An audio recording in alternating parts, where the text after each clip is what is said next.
నజరేయుడైన యేసు నామమున మీ అందరికీ నా వందనాలు. చాలాసార్లు మన జీవితాల్లో మనము కొన్ని పరిస్థితుల్లో చిక్కబడిపోయి ఉంటామండి. ముందుకు వెళ్ళాలి అంటే మార్గం ఉండదు, వెనక వెళ్ళాలి అంటే ఆటంకం ఉంటుంది.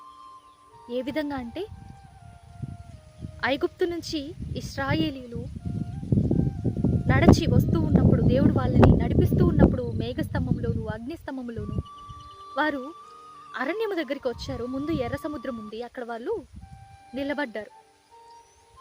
ఫరో ఏమనుకున్నాడు, అరణ్యం వీళ్ళని మూసివేసింది అని.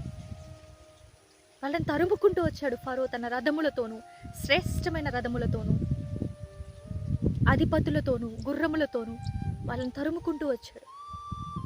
ముందేమో ఎర్ర సముద్రం, వెనకాలేమో ఫరో సైన్యం. మన జీవితాల్లో కూడా చాలాసార్లు మనకి ఇటువంటి పరిస్థితులే వస్తాయి. ఫైనాన్షియల్ క్రైసిస్ కావచ్చు, ఆర్థికపరమైన సమస్యలు కావచ్చు, లేకపోతే ఒక బ్రేక్ త్రూ అనేది మన జీవితంలో లేకుండా ఉండొచ్చు. ఏమైపోతుంది నా జీవితం, ఎటు వెళ్ళాలి, మార్గం కనిపించడం లేదే, వెనకకు వెళ్ళలేను, అలా అని ముందు నాకు వెళ్ళేందుకు మార్గం లేదు అన్న సమస్యలు. ఇటువంటి పరిస్థితిని మీరు ఫేస్ చేస్తున్నారా?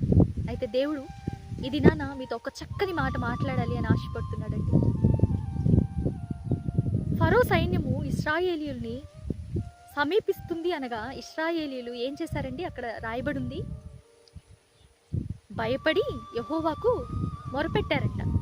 వెంటనే మోషేతో ఏమన్నారు, మేము ఐగుప్తులో సమాధులు లేవని ఈ అరణ్యంలో చచ్చిపోయేందుకు మమ్మల్ని తీసుకొచ్చావయ్యా అని మోషేతో గొడవకెళ్ళారు.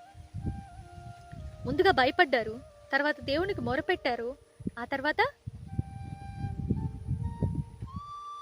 గొడవ పెట్టుకున్నారు.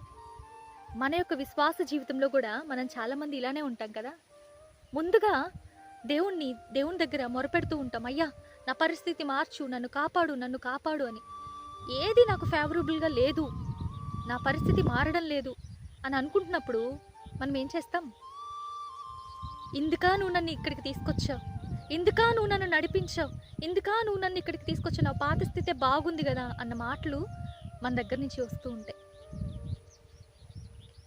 అయితే మోషే ఏమన్నాడు వాళ్ళతో, ఊరక నిలుచుండి దేవుడు మీకు కలుగజేయు రక్షణను చూడుడి.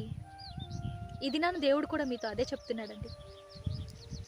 యెహోవా మీ పక్షంలో వ్యాజ్యము చేయుచున్నాడు, ఊరక నిలుచుండడి, ఏమి చేయొద్దు, జస్ట్ అక్కడ నిలబడండి చాలు, మూయబడి ఉన్న ప్రతి ఒక్క మార్గము తెరవబడుతుంది. నజరేయుడైన యేసు నామమున మరలా చెప్తున్నాను, మూయబడిన ప్రతి ఒక్క మార్గము తెరవబడుతుంది. వాళ్ళు వాళ్ళ గుర్రములను బట్టి, అధిపతులను బట్టి అతిశయపడ్డారు. మనమైతే మన దేవుడైన యెహోవా నామమును బట్టి అతిశయపడుతున్నాం. మన పరిస్థితి కఠినమైనదే, మన పరిస్థితి పెద్దదే, కానీ మనతో ఎవరున్నారు, పరిస్థితి కంటే పెద్దదైన దేవుడు మనతో ఉన్నాడు, పరిస్థితిని మార్చగలిగిన దేవుడు మనతో ఉన్నాడు. ఏం జరిగిందంటండి అక్కడ, ముందుగా వాళ్ళకి నడుస్తున్న మేఘస్తంభంలో నడుస్తున్న దూత వాళ్ళ వెనకాల వైపు వచ్చి ఫరో సైన్యానికి ఇశ్రాయేలీయులకి మధ్య నిలిచిందంట. ఇటువైపు వాళ్ళకి చీకటి ఫరో సైన్యానికి, ఇటువైపు వాళ్ళకి వెలుగు. ఎర్ర సముద్రము 2 పాయలుగా చీల్చబడింది, ఆరిన నేల మీద ఇశ్రాయేలీయులు నడిచారు. హల్లెలూయా. ఇక్కడ ఇంకోటి కూడా ఉందండి. మార్గము తెరవబడుతున్నప్పుడు దేవుడు చెప్పాడు, సాగిపోవుడి. ఎందుకు మొరపెడుతున్నావు మోషే నువ్వు నాకు, సాగిపోవుడి. మార్గము తెరవబడుతున్నప్పుడు ముందు అడుగు వేసే ధైర్యం నీకుందా? సందేహాలు ఒకవేళ రావచ్చేమో, కానీ సందేహపడకుండా ముందుకు అడుగు వేయాలి. అటువంటి సమయంలో మీ యొక్క విశ్వాసాన్ని మీరు విడిచిపెట్టకూడదు, దేవుని మీద ఆధారపడాలి. చూడండి, మీ చేతిలో ఒక కప్పు ఉంది, ఆ కప్పు అంచుల వరకు నీళ్ళు ఉన్నాయనుకోండి, ఎలా నడుస్తారు? అలక్ష్యంగా నడుస్తారా? నిర్లక్ష్యంగా నడుస్తారా? ఫాస్ట్గా నడిస్తే ఏమవుతుంది, ఆ కప్పులో ఉన్న నీళ్లు ఒలికిపోతాయి.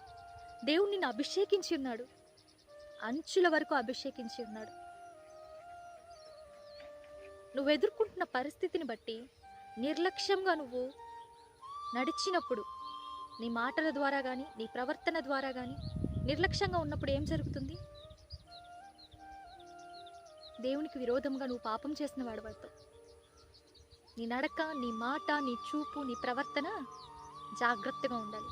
నీ అభిషేకాన్ని నువ్వు కాపాడుకోవాలి.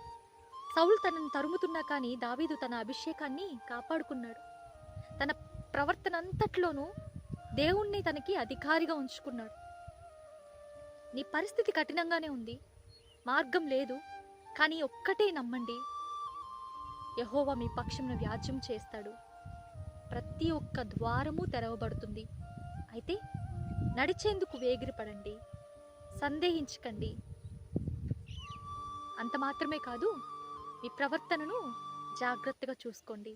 దేవుడు మిమ్మల్ని ఆశీర్వదించును గాక. Praise the lord.